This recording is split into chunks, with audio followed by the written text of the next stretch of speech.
Narayangaon police स्टेशनच्या वतीने आज वारवाडी येथील सबनीस विद्या मंदिर व सिनियर कॉलेज रोड परिसरात विशेष तपास मोहीम राबवण्यात आली।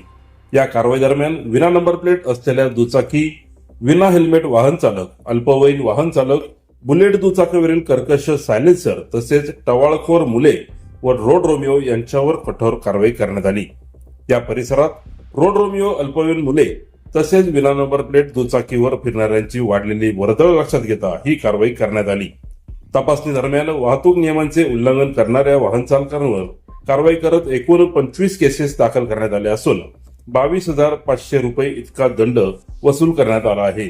नारायणगाव पोलीस स्टेशनचे सहाय्यक पोलीस निरीक्षक प्रवीण सप्पांगे यांच्या मार्गदर्शनाखाली महिला पोलीस हवालदार सुवर्णा गडगे, ट्रॅफिक अंमलदार काळूराम मासळकर, ट्रॅफिक वार्डन पिंजारी व सोनवणे यांनी या कारवाईमध्ये सक्रिय सहभाग घेतला।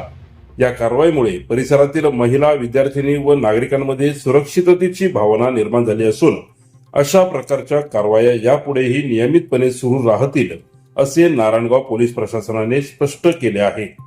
नागरिकांनी वाहतूक नियमांचे पालन करावे तसेच कोणताही गैरप्रकार आढळल्यास त्वरित पोलीस प्रशासनाशी संपर्क साधावा असे आवाहन पोलिसांकडून करण्यात आले आहे। ब्युरो रिपोर्ट, अमर भागवत, ग्राहक समाचार।